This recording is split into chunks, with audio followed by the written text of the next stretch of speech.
نبی کی 9 بیویاں ہیں. جب ان ازواج نے آپ سے مانگا کہ بھئی ہمارے گھر میں 40 دن چولہا نہیں جلتا, پیسے نہیں ہیں, راشن نہیں ہے, تو آپ صلی اللہ علیہ وسلم نے کیا فرمایا؟ قرآن کی آیتیں نازل ہوئیں. یا ایھا النبی قل لازواجک, آپ اپنی بیویوں سے کہہ دیجئے اگر تمہیں دنیا کی دولت چاہیے تو میں تعالینا امتعکن, میں تمہیں پیسے دے دیتا ہوں, واسرحکن سراحا جمیلا, اور عزت کے ساتھ تم سب کو رخصت کر دیتا ہوں. بھئی کسی پیسے والے سے شادی کر لو.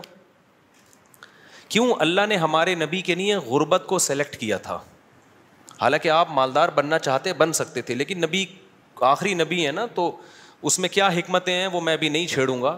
ہمارے نبی کی جو غربت تھی وہ اختیاری تھی. اختیاری کا مطلب آپ نے خود اپنے آپ کو مسکین رکھا ہوا تھا. یہ نہیں کہ آپ کے پاس پیسہ نہیں تھا, پیسہ آتا تھا سارا صدقہ کر دیتے تھے. صبح آیا شام تک نہیں بچا, شام کو آیا صبح تک نہیں بچا. لیکن مجھے اور آپ کو اس طرح کرنے کی شریعت میں اجازت نہیں ہے کہ آج سے پتہ چلے آپ نے سارے بینک خالی کیے, سارا سونا وونا, گھر کے پلاٹ کی فائلیں والے بیچ باچ کے تمبو لگا کے روڈ پہ آ کے بیٹھ گئے اور بیگم سے کہہ رہے ہو رہنا ہے اسی طرح رہو تمبو میں ورنہ نکلو. یہ آپ کو اجازت نہیں ہے. کیوں نہیں ہے؟ یہ ٹاپک نہیں ہے میرا, کیونکہ میں نے اگر اس ٹاپک پہ چلا گیا تو یہ جو ٹاپک آج لے کے چل رہا ہے وہ چینج ہو جائے گا. بس ابھی فی الحال یقین کر لیں کہ مولوی صاحب اگر کہہ رہے ہیں تو علم کی بنیاد پہ کہہ رہے ہوں گے. تو یہ نبی کے لیے اللہ نے اس طرز زندگی کو سلیکٹ کیا ہے, میرے اور آپ کے لیے یہ نہیں ہے. ہمارے اور آپ کے لیے یہ کہ تمیز سے اچھے بچوں کی طرح کماؤ, کچھ جمع بھی کرو, خرچ بھی کرو, گھر والوں پہ ہاتھ بھی کھلا رکھو, اچھے بچوں کی طرح اس طرح سے زندگی گزارو. فنٹر بننے کی کوشش فرض واجب نماز روزہ یہ پورے کرو بس. لیکن نبی کا معیار اونچا تھا. تو نبی صلی اللہ علیہ وسلم نے فرمایا تعالینا امتعکن واسرحکن سراحا جمیلا, میں تمہیں رخصت کر دیتا ہوں, کسی مالداروں سے شادی کر لو. اس زمانے میں طلاق یافتہ بیوہ کی شادی ہونا کوئی مسئلہ نہیں تھا, ایک سے ایک رشتہ مل جاتا تھا. یہ تو ہمارے زمانے میں نحوست ہے کہ نہیں ہوتی شادیاں. اور اگر تم اسی طرح رہنا چاہتی ہو تو اسی طرح غربت میں میرے ساتھ گزارا کرنا پڑے گا. تو تمام کی تمام امہات نے, نبی نے ان کو طلاق کا باقاعدہ اختیار دیا. یہیں سے علماء نے مسئلہ نکالا ہے کہ طلاق مرد خود بھی دے سکتا ہے, بیوی کو طلاق کا اختیار بھی دے سکتا ہے. اگر مرد اپنی بیوی سے کہہ دے کہ میں نے تجھے طلاق کا اختیار دیا تو یہ اختیار عورت کے پاس بھی آ جاتا ہے, پھر وہ اپنے اوپر طلاق واقع کر سکتی ہے. اس سے بھی پتہ چلتا ہے کہ عدالتی خلا جو آج کل چل رہا ہے اس میں اسلام میں اس کی کوئی حیثیت نہیں ہے, کیونکہ مرد جب بیوی کو رائٹ دے گا تو ہوگا, کورٹ کے دینے سے نہیں ہوتا.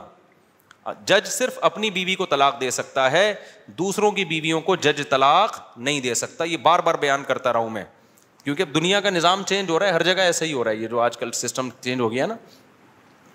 تو اب کیا ہے, اللہ یہ کہ چند صورتوں میں جج بھی دے سکتا ہے, وہ الگ ٹاپک ہے. تو نبی صلی اللہ علیہ وسلم نے طلاق کا باقاعدہ اختیار دے دیا. یہ نہیں کہا کہ تم چاہتی ہو تو میں تمہیں طلاق دے دیتا ہوں, نہ, باقاعدہ رائٹ دے دیا کہ اپنے اوپر واقع کر لو. حضرت عائشہ رضی اللہ تعالی عنہا کا جب نمبر آیا, اچھا عورت اگر اسی مجلس میں وہ اختیار واپس کر دے تو ختم ہو گیا اختیار. مرد نے جس مجلس میں اختیار دیا نا اس مجلس کے ساتھ رہتا ہے, ہمیشہ کے لیے دے دیا تو ہمیشہ کے لیے, مجلس کے ساتھ دے دیا تو جب تک اس مجلس میں ہے طلاق واقع کر سکتی ہے, جب مجلس ختم ہو گئی تو طلاق کا آپشن بھی ختم. تو نبی نے حضرت عائشہ کو سے بھی فرمایا کہ تمہیں بھی میں اختیار دیتا ہوں, لیکن آپ نے فرمایا جلد بازی نہ کرنا. کیا مطلب؟ جلدی میں یہ نہیں کہہ دینا کہ بھائی مجھے نبی قبول ہیں, ایسا نہ ہو. کم عمر تھی نا حضرت عائشہ, ایسا نہ ہو جلد بازی میں فیصلہ کرو پھر دوبارہ کل فاقے پڑیں, پھر بولو بھائی کہ یہ میں نے فیصلہ کیا تھا, غلط کر دیا تھا. اس لیے آپ نے فرمایا اپنے گھر میں پہلے مشورہ کر لو. حضرت عائشہ سے فرمایا اپنے گھر میں جا کے مشورہ کر لو, مشورے کے بعد سوچ سمجھ کے ایک رائے قائم کرو کہ اسی فقر و فاقہ میں 40 دن چولہا نہیں جلے گا, اسی میں گزارا کرنا ہے یا مجھ سے طلاق لے کے کہیں اور شادی کرنی ہے. جلدی میں فیصلہ نہ کرو. حضرت عائشہ کو اتنا غصہ آیا نا نبی کے اس بات پر, فرمایا افیکا اشاور, آپ کے بارے میں مشورہ کروں گی میں, یعنی پیغمبر کے بارے میں اپنے ابا اماں سے جا کے مشورہ کروں گی کہ رہنا کہ نہیں رہنا, مطلب کوئی مشورہ نہیں کرنا, رہنا ہے. یہ جو غیر مسلم طنز کرتے ہیں نا کہ پیغمبر نے شادی کی اتنی کم عمر میں، اتنی بڑی عمر میں ایک نو عمر لڑکی سے، تو اس نو عمر لڑکی کو طلاق کا اختیار دیا جا رہا ہے، اور وہ کہہ رہی ہے کہ آپ کے بارے میں میں نے کسی سے مشورہ نہیں کرنا. یہ سوال ہی غلط ہے. افی کا اشاور، یہ کیسے ہو سکتا ہے؟ آپ جیسا شوہر مجھے کہاں ملے گا؟ کوئی مشورہ نہیں، آپ کے ساتھ ہی رہنا ہے. تو یہ غیر مسلم جو اعتراض کرتے ہیں نا نبی پر، یہ مدعی سست اور گواہ چست. جس کے حق کی بات کر رہے ہیں حضرت عائشہ کی کہ معاذ اللہ ان کے ساتھ ظلم ہو گیا کہ کم عمر میں اتنی بڑی عمر سے شادی کرا دی ان کی. اس کم عمر کو تو یہ احساس نہیں ہو رہا، ان کو تو یہ ہو رہا ہے کہ اس سے اچھا رشتہ میرے لیے اس کائنات میں کوئی نہیں ہے. ہندو اور عیسائی کو اعتراض ہو رہا ہے کہ بچی پہ کیا ہو گیا؟ ظلم ہو گیا. اس کو کہتے ہیں مدعی سست اور گواہ بولو چست. جیسے کہ آپ لوگ بالکل بھی چست لگ نہیں رہے ہو مجھے اس وقت تراویح کی وجہ سے. تو یہ خود ہمارے پیغمبر کی ایک بہترین سیرت ہے کہ اتنی عمر میں ہو کے ایک کم عمر سے، نو عمر سے نکاح کیا، اور کھلانے پلانے کو بھی کچھ نہیں ہے، اور 8 سوکنے بھی ہیں، پھر بھی وہ کہہ رہی ہیں کہ آپ کے بارے میں مشورہ بھی نہیں کرنا میں نے. حالانکہ اب تو زندگی گزار چکی تھی نبی کے ساتھ. اگر وہ شروع میں فیصلہ معاذ اللہ غلط ہو گیا تھا شادی کا، تو اب تو ٹائم گزر چکا تھا نا. اب تو آپ کے پاس آپشن تھا بھائی میں نہیں رہتی. وہ کہہ رہی ہیں آپ کے بارے میں نے مشورہ بھی نہیں کرنا، اور یہ ناممکن ہے. یہ کیسی بات آپ کر رہے ہیں؟ میں آپ کے بارے میں کیسے مشورہ کر سکتی ہوں؟ خدا کی قسم کسی غیر مسلم میں غیرت ہوگی نا، غیرت، بھٹ دھرم اور ضدی نہ ہو، اس بات کو پیغمبر کی نبوت کی دلیل سمجھ کے محمد صلی اللہ علیہ وسلم پر ایمان لے کر آئے گا کہ آپ جیسی پاکیزہ سیرت اور آپ جیسے کامیاب شوہر اس کائنات میں گزرے نہیں ہیں. آج کوئی 50 سال کا 9 سال کی سے کر کے دکھائے، چند دن گزارے اور کھلانے کو روٹی بھی نہ ہو، اچھی بھلا جو بیوی ہوگی نا وہ مارکیٹ سے کیا ہو جائے گی؟ شارٹ ہو جائے گی. بلکہ آج جو مارکیٹ سے شارٹ ہو رہی ہیں بیویاں، وہ والی ہو رہی ہیں جو جوڑ کی شادیاں، جو ظاہری اعتبار سے بھی جوڑ کی شادیاں. 25 سال کے لڑکے کی 24 سال کی لڑکی سے شادی ہو رہی ہے. 25 سال کا یہ PhD بھی ہے، پروفیسر بھی ہے، اور کروڑ روپے کما بھی رہا ہے، اور بیگم غریب بھی ہے. پھر بھی جس دن مارکیٹ سے آٹا شارٹ ہوا، بیگم اسی دن مارکیٹ سے شارٹ ہو گئی. آٹا شارٹ ہونے کی فکر اتنی نہیں ہوتی جتنی اس کو بیگم کے شارٹ ہونے کی. ہمارے پاس تو کیسز آ رہے ہیں نا، کورٹ میں بھی آ رہے ہیں. ذرا سا بے روزگار ہوا، بیگم شارٹ. وہ کہتی تیرے میں ہے کیا جو میں تجھ سے تیرے ساتھ رہوں؟ ایک آٹا دے رہا تھا وہ بھی نہیں ہے بھائی. تو یہ محمد صلی اللہ علیہ وسلم کے بہترین شوہر ہونے کی دلیل. میدان جنگ میں آپ سے بہترین کمانڈر کوئی نہیں، سیاست میں آپ سے بہترین سیاست کسی کے پاس نہیں، گھر میں آپ سے بہترین شوہر کوئی نہیں. ایک ہی وقت میں تمام بہترین صفات اللہ نے اکیلے محمد صلی اللہ علیہ وسلم میں جمع کر دی، جبکہ اسباب اور وسائل بالکل بھی نہیں ہے. اسباب اور وسائل تو پیسے کو بولتے ہیں نا، وہ بالکل بھی نہیں ہے. اب میں وہ اس واقعے کی طرف آتا ہوں. اب مجھے بتاؤ، ہاں تو میں آپ سے یہ کہہ رہا تھا کہ بیگم صاحبہ کو خوب اچھا کھلائیں، جو خود پہنے اس کو پہنائیں، جو خود کھائیں اس کو کھلائیں. لیکن قدرت کی طرف سے اگر غربت آ گئی ہے بھائی تو پھر ٹینشن لینے کا نہیں ہے. پھر بیگم اگر کہتی ہے نہیں رہنا، کوئی بات نہیں بیگم، میں تو یہی کچھ کھلا پلا سکتا ہوں، رہنا ہے رہو، نہیں تو پتلی گلی سے نکلو، ہم کسی اور سے شادی کر لیں گے. ایک دم سے نہ نکال دو، پہلے مجھ سے مشورہ لے لینا. بعض دفعہ خواتین غصے میں بھی کہہ رہی ہوتی ہیں مجھے چھوڑ دو، ایک دم وہ غصے میں کہہ رہی ہوتی ہیں، 4 دن کے بعد ان کا موڈ بدل جاتا ہے. خود سے کچھ نہ کرو، مشورہ لے لیا کرو. میرا تو مقصد صرف یہ بتانے کا ہے کہ ٹینشن لینے کا نہیں ہے. ایک تو بے روزگاری کی ٹینشن، اوپر سے ایک اور ٹینشن اپنے اوپر مسلط کرو تو پاگل ہو جاؤ گے. ٹینشن وینشن نہیں، ٹینشن صرف ایک چیز کی لینی ہے بھائی، وہ جو حدیث میں آتا ہے من کانت الآخرۃ ہمہ، جس نے آخرت کو اپنی ٹینشن بنا لیا تو اللہ اس کی تمام ٹینشنوں کو ختم کر دیتے ہیں، اس کی فکریں سمیٹ دیتے ہیں. ہماری ٹینشن بس ایک ہے، آخرت میں بخشش ہو جائے. نہ بیگم ٹینشن ہے ہماری، نہ بچے ہماری ٹینشن ہے، نہ کوئی اور ہماری ٹینشن ہے، نہ گورنمنٹ ہماری ٹینشن. میری ٹینشن یہ ہے کہ مجھ سے قیامت کے دن سوال ہوگا، میں اس سوال میں پورا اترتا ہوں یا نہیں. اب آٹا مہنگا ہونے کی ٹینشن ہم کیوں نہیں لے رہے کہ ہماری وجہ سے نہیں ہوا. میری وجہ سے ہوا ہوتا نا تو میں ٹینشن لیتا کہ آخرت میں چترول کس کے لگیں گے، میری وجہ سے تھوڑی ہوا ہے.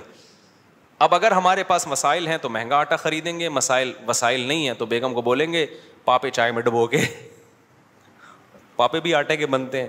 آہستہ آہستہ، اللہ نہ کرے ہمیں وہ حالات نہ آئے، ابھی تو اللہ کھلا پلا رہا ہے، لیکن اگر اللہ نہ کرے, خدا نہ خواستہ ایسے حالات آئیں تو بھائی وہی گزارا کرو, 2-3 کھجوریں کھا لیا کرو صبح شام. مرتا نہیں ہے بھوک سے اتنی جلدی انسان, اور جب آپ بھوکے رہو گے نا ایک دم کولیسٹرول کم ہوگا, جوان ہو جاؤ گے. میں آپ کو بتاؤں, ابھی تو ڈاکٹر کہہ رہے ہیں کہ بھوکا رہنے سے بہتر کوئی جوان ہونے کا نسخہ نہیں ہے, تو ڈاکٹر بھی اس طرف آ گئے ہیں, اگرچہ کھا دبا کے رہے ہیں, وہ بھی مشورے اس طرح کے دے رہے ہیں. تو خیر, اب دیکھو حضرت ابو سعید خدری رضی اللہ تعالی عنہ نبی کے پاس آئے, سارا گھر لٹا دیا. ایسے موقع پہ جب کوئی آئے گا تو اس کو کیا مشورہ دیا جائے گا؟ بھائی سب سے زیادہ ان کو راشن دیا جائے, تسلیاں دی جائے. لیکن نبی کے سامنے آئے, ہاتھ پھیلایا, یا رسول اللہ میری ماں نے بھیجا ہے, باپ بھی شہید اور بھائی بھی شہید, اور احد میں آپ کی خاطر شہید ہوئے ہیں, آپ نے کہا تھا لڑائی کے لیے جاؤ. نبی نے فرمایا من یستعفف یعفہ اللہ, یاد رکھو جب تک آخرت میں ایمان نہیں ہے نا, غیرت کے علاوہ سب کچھ آئے گا آپ کے اندر. میں نے بڑے بڑے لالچی لوگ دیکھے, داڑیاں ٹوپیوں والے, ایسے نور ان کے چہروں پہ برس رہے ہوتے ہیں نا, آدمی کہتا ہے پتہ نہیں کہاں سے نور کی کریمیں لگائی ہیں اس نے. ایسے مکار لچڑ ہوتے ہیں نا کہ آپ کی سوچ ہے مذہب کا منجن بیچتے ہیں. میں نام لے لے کے بتا سکتا ہوں کون کون یہ کام کر رہا ہے, لیکن فتنہ کھڑا ہو جائے گا. نام لے کے بتا سکتا ہوں کون داڑھی ٹوپی کا منجن بیچ رہا ہے. ایسا نیک لگے گا جیسے اس سے وہ بات ایسی کرے گا, وہ اللہ رسول کے علاوہ کوئی بات ہی نہیں. مجھے ڈر لگتا ہے غصے میں کہیں میرے منہ سے نام نہ نکل جائے ان لوگوں کا, لیکن ایک بڑا فتنہ کھڑا ہو جائے گا, اس لیے نام نہیں لے رہا میں. اور یہ مذہبی لوگوں میں منجن بہت ہے, کیونکہ مذہب کے نام پہ نا منجن بکتا بڑی جلدی ہے. لوگ یقین کر لیتے ہیں حضرت جی اتنے نیک, ماشاء اللہ بغلیں بھی صاف حضرت کی, اور اتنے خوبصورت. تو یاد رکھو فراڈی آدمی کے لیے داڑھی رکھنا اور پگڑی پہننا کوئی مشکل کام نہیں ہے. فراڈی یہ کام کر بھائی داڑھی ٹوپی داڑھی رکھنا ضروری ہے, لیکن یہ بھی تو ہو سکتا ہے چور نے داڑھی رکھی ہو لوگوں کو الو بنانے کے لیے. مدرسے والے کبھی چور نہیں ہوتے, چور لوگ مدرسہ کھول لیتے ہیں کہ پیسہ آئے گا. بڑے بڑے ٹرسٹ چل رہے ہیں جو بڑے بڑے فراڈی ہیں, سارے ٹرسٹ فراڈی نہیں ہیں لیکن فراڈی ٹرسٹ بھی ہیں بہت سارے. مجھے خود ایک وکیل نے بتایا کہ جب کسی آدمی کو کروڑ پتی بننا ہوتا ہے نا, اور گاڑیاں منگوانی ہوتی ہیں کسٹم پے کیے بغیر, تو وہ ٹرسٹ کھول لیتا ہے. اس نے مجھے بتایا کتنے لوگوں نے ٹرسٹ کھولے ہوئے ہیں پاکستان میں, دبا کے نوٹ چھاپ رہے ہیں. تو یہ دھندے پاکستان میں سب سے زیادہ ہوتے ہیں, دنیا میں اتنے زیادہ بولو نہیں ہوتے. لیکن ہماری قوم اندھی ہے خدا کی قسم, غصہ آ رہا ہے مجھے. اور رمضان میں تو طبیعت سے چورن بکتا ہے, اٹھا اٹھا کے پھینک رہے ہیں پیسے, یہ لے یہ لے یہ لے. ابے دیکھ نہیں رہے یار یہ کیا کر رہا ہے, یہ اتنا اندھا اعتماد. تمہیں اللہ نے ایک پیسے کی نعمت دی, اس کو برباد تو نہ کرو نا تم. ایک اور کام رمضان میں ذہن میں رکھو, موضوع سے ہٹ رہا ہوں فوراً آ رہا ہوں پھر اس طرف. ایک اور کام, کیونکہ رمضان میں منجن زیادہ بکتا ہے. دیکھو دینی مدرسوں کا جتنا میں قائل ہوں نا, آپ نہیں قائل. میں اگر یہاں بیٹھا ہوں تو مدرسوں کی وجہ سے بیٹھا ہوں, اللہ مجھ سے جو ٹوٹا پھوٹا دین کا کام لے رہا ہے. لیکن مدرسے میں چندہ دینے سے پہلے سوچو یہ قابل اعتماد مدرسہ ہے یا نہیں ہے. بہت دفعہ ایسا ہوتا ہے کہ آپ کو میں پیسہ کمانے کا طریقہ بتا رہا ہوں, غلط طریقہ. آپ اگر بے روزگار ہیں نا, پاکستان میں بے روزگاری ایک بہت بڑا مسئلہ ہے, لیکن یہ مسئلہ میں آپ کا 2 منٹ میں کیا کر رہا ہوں, ختم کر. جہنم میں تو جاؤ گے لیکن مسئلہ بے روزگاری کا ختم ہو جائے گا. آپ نے کیا کرنا ہے, آپ نے ایک زمین خریدیں, وہ بھی چندے کے پیسوں سے, ٹھیک ہے نا, کہ بتائیں میں ایک مدرسہ کھولنا چاہتا ہوں. اس سے پہلے آپ کو داڑھی رکھیں, آپ داڑھی, کیونکہ لوگ پھر اس پہ زیادہ اعتماد ہے, اور پگڑی باندھیں. مولانا طارق جمیل صاحب کے ساتھ 6 سیلفیاں, مفتی طارق مسعود صاحب کے ساتھ 7 سیلفیاں. مفتی صاحب کے پاؤں دبائیں, میرے پاؤں دبائیں, سر میں مالش کر کے چپکے سے ویڈیو بنائیں کہ دیکھو میں مفتی صاحب کی خدمت کر رہا ہوں, میں گلے مل رہا ہوں, ویڈیو بنائیں. مولانا طارق جمیل صاحب کو ہدیہ دیتے ہوئے ویڈیو بنائیں, ٹھیک ہے. ایک بیان ان سے اپنے حق میں کروا لیں گے, بہت اچھا ہے, آدمی بیان تو کر ہی دیتا ہے نا. میرے پاس بھی کوئی آئے گا, اچھا ہی لگ رہا ہے بھائی, اچھا ہے ماشاء اللہ. چند چیزیں اس طرح, ڈاکٹر ذاکر نائک سے ملاقات ہو جائے تو سبحان اللہ, ایک آدھ سیلفی وہاں سے لے لی آپ نے. اور پھر آپ نے کیا کیا ہے, 1-2 دفعہ غریب کو گلے ملتے ہوئے رو لیں, پیاز کاٹ کے جائیں, آنسو پہلے نکلیں گے, ایک دم رو کے ایک تصویر بنا لیں, غریب کو مل کے رو رہے ہیں. بہترین, خدا کی قسم ایسا طریقہ ہے نا, تمہارے پاس نا رکھنے کی فرصت نہیں ہوگی یار, کدھر رکھوں, تھیلے بھر گئے سارے. اس کے بعد آپ نے کیا کرنا ہے, آپ نے اناؤنس کرنا ہے میں ایک مدرسہ بنا رہا ہوں, یتیم خانہ کھول رہا ہوں. آپ نے 4 دیواری کھڑی کی, اس میں 4-6 یتیم بچے, آپ جائیں وہاں سے کچھ بچے ادھار لیں. ادھار کا مطلب کوئی اپنے بچے دیتا تھوڑی ہے, ان کو بولیں کہ ہم کچھ دن ان کو کھلائیں گے پلائیں گے, تو مائیں دے دیتی ہیں چلو یار کچھ دن, کیا اور قرآن بھی پڑھائیں گے, تو قرآن پڑھ رہے اس بہانے. یہ آپ کو پتہ ہے, اللہ کو پتہ ہے. وہ 4-6 یتیم بچے جو شکل سے بھی یتیم لگ رہے ہوں, اور اگر یتیم نہ بھی ہوں تو وہ بچے جو لگ رہے ہوں یتیم شکل سے, بعض یتیم ہوتے نہیں ہیں, لگتے ہیں یتیم, اللہ کی طرف سے ڈیزائننگ کچھ اس طرح کی ہوتی ہے, ٹھیک ہے, وہ لگ کیا رہے ہوتے ہیں, یتیم لگ رہے ہوتے ہیں. رمضان میں بہترین بزنس. تو آپ نے وہ 4 دیواری میں 8, 10, 15, 20 جتنے ہو سکے ایک بھی لے آؤ گے نا تو دھندا تو چلنا شروع ہو جائے گا. وہ یتیم بچے لا کے ڈال دیے. پھر اس کے بعد آپ اپنی 2-4 نمازوں کی تصویریں دعا مانگتے ہوئے, ٹھیک ہے نا. اور پھر آج کل خلافتیں بھی مل جاتی ہیں, ایک آدھ بزرگ کے تھوڑا سا کچھ, آپ جو 2 نمبر قسم کے بزرگ ہوتے ہیں, ہدیے ودیے دیے اور تھوڑا سا خلافت لے لی. وہاں سے اس کے بعد پھر میرے بھائی, اب جو آپ کے پاس پیسہ آئے گا نا, آپ آگے آگے اور پیسہ آپ کے پیچھے پیچھے. لوگ کہیں گے یار یہ میری طرف سے بکرا, 10-10, 20-20 لوگ بکرے لا رہے ہوں گے, 9 بکرے آپ کے گھر میں, 1 بکرا کاٹ کے بچوں کو کھلا دو. لوگ سمجھ رہے ہوں گے دیکھو بکرا کھلا رہا ہے نا, یہ لوگ یہ تھوڑی دے رہے ہوں گے کم بخت کھلا کتنا رہا ہے, اور 9 تو گھر میں پہنچائے ہیں اس نے, اور وہ قصائیوں سے ان کے رابطے ہیں, وہ بک رہے ہیں مارکیٹ میں. گاڑیاں بڑی بڑی لینڈ کروزر جیسی گاڑیاں, بھائی کس کی, مدرسے کی گاڑی ہے بھائی, تیرا ابا تو سائیکل بھی نہیں چلاتا تھا, تیرے پاس اتنی بڑی گاڑی کہاں سے آ گئی, تو کون ہوتا ہے مجھ سے پوچھنے والا. وہ یہ جواب دے گا آگے. ایسی لگژری لائف ہوگی نا. ان 6 یتیم بچوں کو ادھار لیا تھا واپس کر کے, اب سچی مچی کا یتیم آنا شروع ہو جائیں گے. جب پتا چلے گا نا یہ لوگ کھانے میں بکرے کھلاتے ہیں, تو پھر تو جو یتیم نہیں بھی ہیں, ابا کہے گا یار اس کو یتیم ہی فرض کر کے میرے بچے کو بھی یہاں داخل کر لے, بلکہ میرے ابا بھی مر گئے تھے, میں بھی یتیم ہی ہوں. ایسا نوٹ چھاپنے کی مشین بنو گے, بنے ہوئے ہیں لوگ, بنے ہوئے ہیں. بڑے بڑے مدرسوں کے نام پہ فراڈ ہو رہا ہے. میں نہیں کہہ رہا مدرسے فراڈی ہوتے ہیں, فراڈی لوگ بھی مدرسہ بناتے ہیں. اب آپ نے یہ نہیں کرنا کہ مدرسوں کو دینا بند کر دیں, اس سے تو اچھے مدرسے بھی بند ہو جائیں گے. آپ نے تحقیق کرنی ہے کون واقعی دیندار لوگ ہیں, امانت دار لوگ ہیں, کام کر رہے ہیں, اور کون ایسے ہیں جو داڑھی اور پگڑی کے نام پہ منجن بیچ رہے ہیں. یہ آپ نے کرنا ہے, نہیں تو قیامت کے دن الٹے لٹکے ہوئے ہوگے. بہترین بزنس ہے یہاں پہ یہ. اچھا خیر ہم آگے چلتے ہیں میرے بھائی. تو اب کیا تھا کہ حضرت ابو سعید خدری رضی اللہ تعالیٰ عنہ کو نبی نے کیا فرمایا. میں یہ عرض کر رہا تھا کہ آخرت ہوگی نا تو غیرت ہوتی ہے. یہ بہت بڑی اللہ کی نعمت ہے کہ آپ کا ہاتھ اللہ کے سوا کسی کے سامنے نہ اٹھے. اللہ سے مانگا کرو, یہ اسباب بھی اختیار کرو پیسہ کمانے کے, کیونکہ جو اسباب اختیار نہیں کرتا اللہ اس کی مدد نہیں کرتا. اگر گھر میں پڑے ہوئے ہو, محنت نہیں کر رہے اور کہہ رہے ہو کہ بس اللہ ہی دے گا, تو پھر اللہ آپ کو بھکاری بنائے گا. یہ یاد رکھنا. آپ نے کیا کرنا ہے, اپنی پوری کوشش کرنی ہے پیسہ کمانے کی, دماغ لگانا ہے. کیوں؟ رزق حلال عین عبادت ہے. الکاسب حبیب اللہ, محنت کر کے کھانے والا وہ اللہ کا دوست ہے.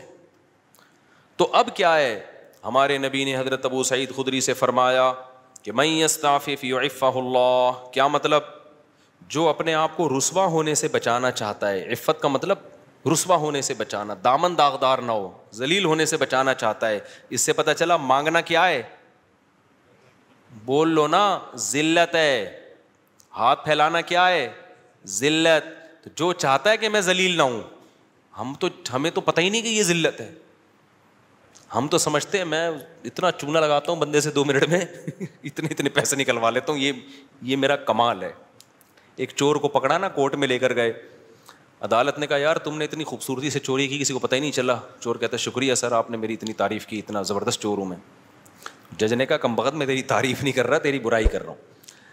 تو نبی نے فرمایا من یستعفف یعفہ اللہ, جو اپنے آپ کو رسوا ہونے سے بچانا چاہتا ہے اللہ اسے رسوائی سے بچاتا ہے.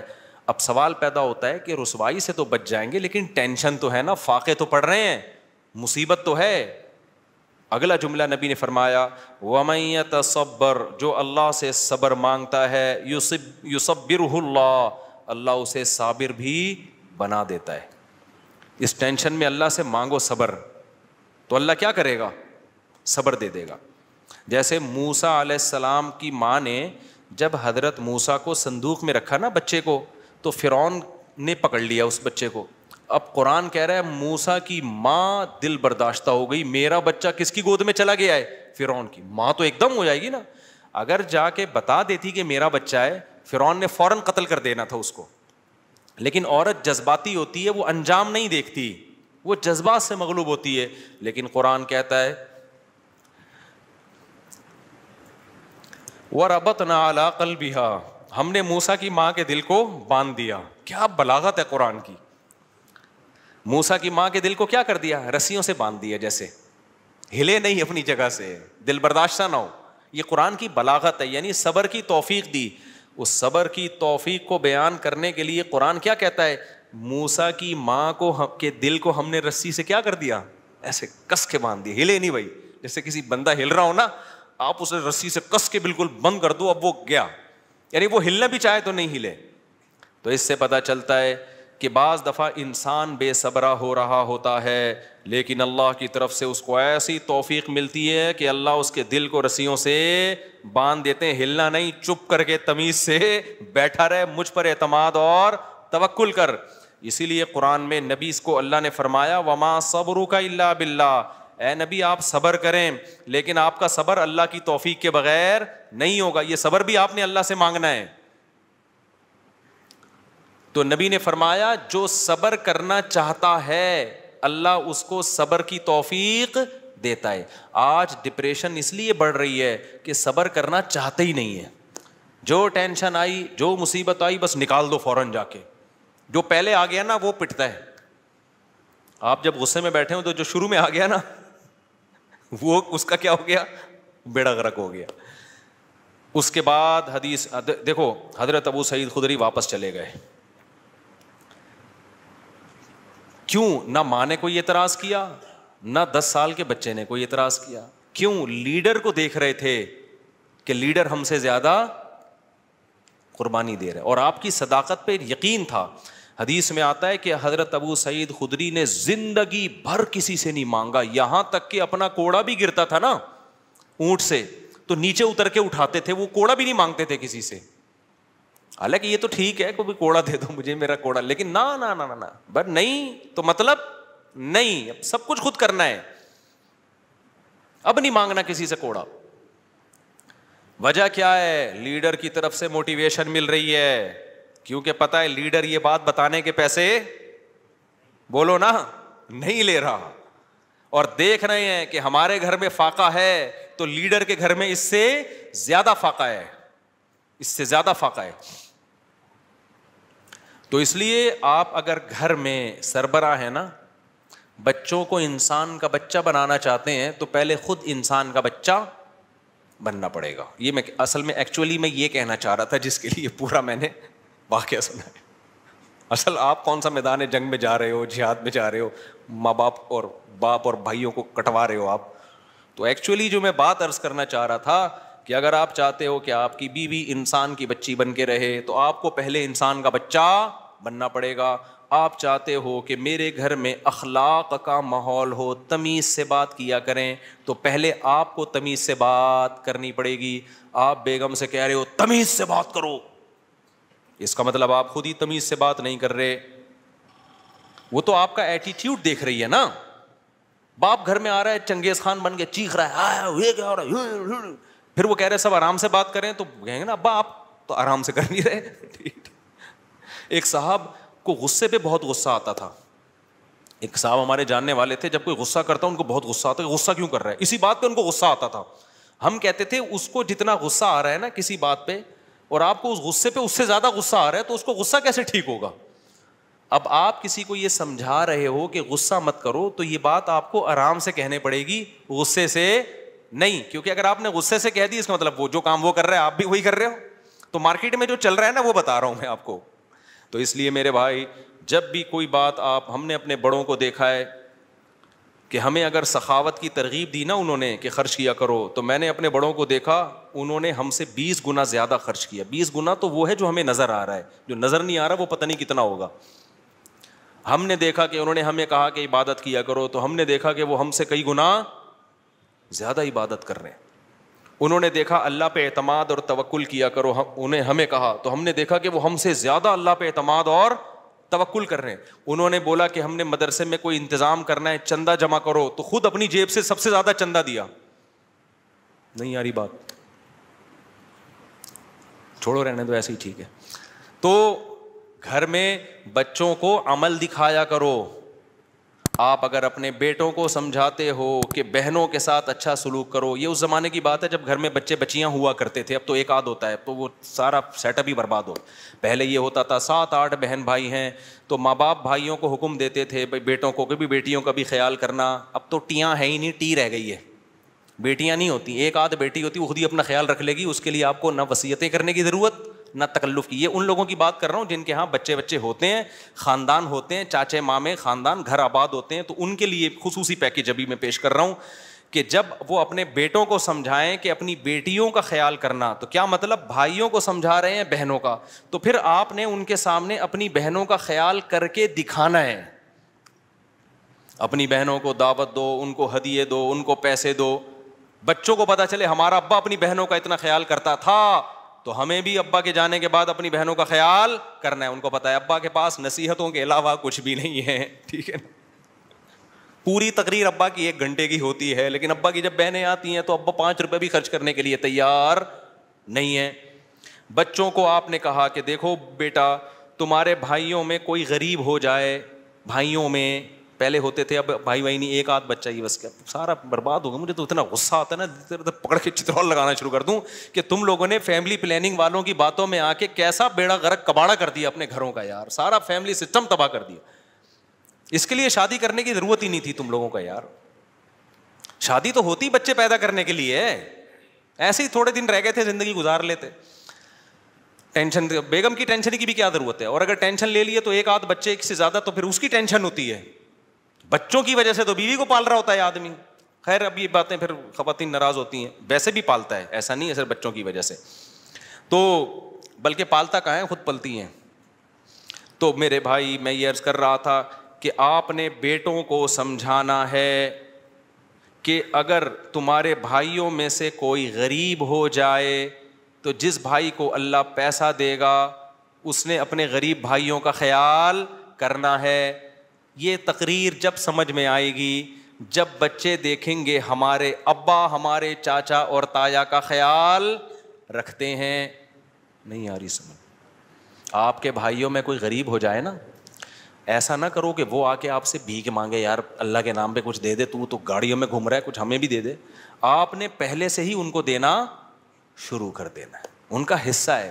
وفی اموالہم حق للسائل والمحروم وآت ذی القربى حقہ. اللہ کہتے ہیں رشتہ داروں کو ان کا حق دو. تو رشتہ داروں میں تو بھائی بہن سب سے پہلے ہیں بھائی. اللہ کہہ رہی ہے ان کا رائٹ ہے، ان کا حق ہے. آپ کے پاس پیسہ ہے، وہ غریب ہیں، تو میں نہیں کہہ رہا ان کو وہی اسٹینڈرڈ دے دو جو آپ کا ہے. اتنا تو کرو نا کہ کچھ تو تھوڑا سا خیال کرو ان کا. ایک کے پاس پیسہ آ جاتا ہے، دوسرا پیچھے پڑا ہوا ہوتا ہے اور وہ کہتے ہیں تجھے ضرورت کیا ہے، تو ضرورت کیا ہو. بھائی بھائیوں کو بہنوں کو ضرورت کی وجہ سے نہیں دیا جاتا. کس وجہ سے دیا جاتا ہے؟ رشتے کی وجہ سے دیا جاتا ہے. یہ اللہ کا حکم ہے. اگر آپ آخرت پر ایمان رکھتے ہو آپ کو یہ کرنا پڑے گا. نہیں رکھتے تو جیسے انگریز زندگی گزار رہا ہے، وہ بیوی کو بھی نہیں کھلاتا، وہ ماں باپ کو نہیں کھلاتا، تو آپ بھی نہ کھلاؤ. تو ایک فیصلہ کر لو، انگریزوں کے طریقے پہ چلنا ہے یا اسلام کے طریقے پہ چلنا ہے. اسلام کے طریقے پہ اگر چلنا ہے تو رشتہ داروں پہ بھی خرچ کرنا پڑے گا، بیوی بچوں پہ بھی خرچ کرنا پڑے گا، والدین پہ بھی خرچ، دیکھو جملہ مکمل ہی نہیں کر رہے، کرنا پڑے گا. تو حضرت ابو سعید خدری کو نبی نے کیا فرمایا؟ جو اللہ سے صبر مانگتا ہے اللہ صبر دیتا ہے. بڑی خاندانی بات. اب اس کا یہ مطلب نہیں ہے کہ مانگنے والوں کو دینا چھوڑ دو، ان کو آپ یہی مشورے دیا کرو. آئندہ کوئی آئے بھکاری تو آپ کو حدیث میں آتا ہے حضرت ابو سعید خدری آئے تھے تو نبی نے ان کو مشورہ دیا تھا، تو میرا بھی مشورہ یہ اللہ سے مانگ جا کے. نبی نے ہر ایک کو یہ مشورہ نہیں دیا، لیول دیکھا لوگوں کا. بہت سے صحابہ آئے، نبی نے ان کو دے دیا کہ ان کا توکل کا وہ لیول نہیں تھا. ابو سعید خدری تو لیڈر تھے نا, بعد میں لیڈر بنے ہیں, جنگوں میں کمانڈر بنے ہیں, علم کے مفتی بھی بنے حضرت ابو سعید خدری. ان صحابہ میں ہر ایک مفتی نہیں تھا, چند مخصوص لوگ تھے جو فتویٰ دیا کرتے تھے, تو مذہبی لیڈر تھے نا حضرت ابو سعید خدری, اس لیے ان کو تیار کیا نبی نے کہ ان کا لیول توکل کا اونچا ہوگا. تو اب یہ جو بیچارہ عام بھکاری آ رہا ہے, اس کو وہ والے توکل پہ نہ چڑھاؤ بھائی, ٹھیک ہے نا, جس پہ خود بھی نہیں ہو. ہاں بھکاریوں کو دینا چاہیے نہیں دینا چاہیے, اس میں بہت سوچ سمجھ کے. بھکاریوں میں پروفیشنل لوگ بہت زیادہ ہیں. پورے نا سعودی عرب میں بھکاری لوگ کنٹینر بھر کے لا رہے ہوتے ہیں. ایک ہمارے میں پہلے جہاں رہا کرتا تھا نا, وہاں ایک جاننے والا بندہ تھا, اس کے بارے میں پتا چلا کہ سعودی عرب میں وہ حج کرنے گیا اور بھیک جمع کر کے پورا کنٹینر بک کرایا, اس کا پورا مال اترا ہے کنٹینر یہاں پہ, وہ سارا بھیک کا کنٹینر تھا. تو حج بھی پتہ نہیں بھیک لے کے گیا ہوگا, تو ایسے بھی لوگ ہیں. تو میں یہ نہیں کہہ رہا کہ بھکاریوں کو نہ دیں, لیکن سوچ لیا کریں کہ مستحق ہے بھی یا نہیں.